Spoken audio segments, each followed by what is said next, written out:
The ANOVA test, factors and levels. A factor is something influencing the measurement, a controlled, independent variable, something that's being studied. A level is a value of the factor. To explain this further, let's have a look at some examples. Example 1. Does the type of fertilizer matter when we're looking at agriculture? So the type of fertilizer is the factor.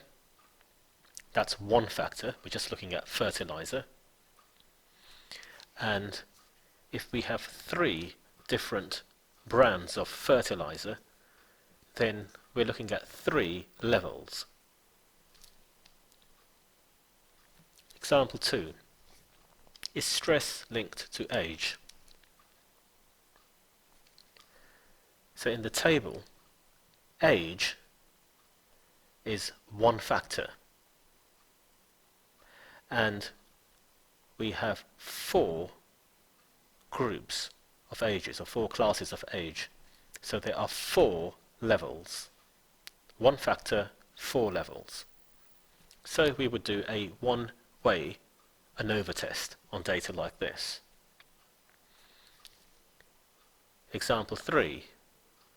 Let's say some university students have to choose a language and it's compulsory. So is there a difference between language studied? So do they do better in some languages than others?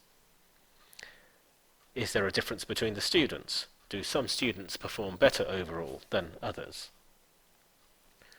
So we have 2 factors, the language studied and the students.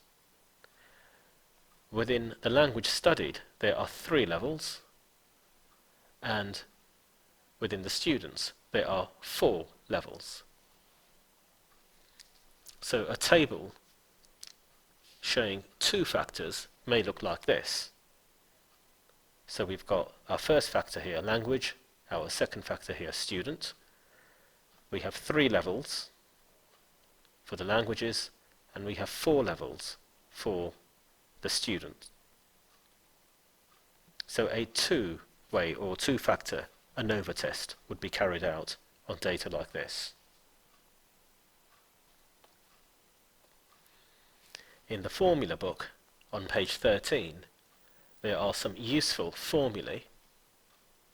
So for a one-way ANOVA test, we would calculate these 2. And for a 2-way ANOVA test, we would calculate these 3. The SS in each formula is the sum of squares. So sum of squares for the total, between groups, total, rows, columns. So just to summarize, a one-way ANOVA test is done when we have 1 factor. So in this case we're just looking at age. So we've got 4 columns here, each one represents a class for age. And in this example we had 2 factors, so we would do a 2-way ANOVA test.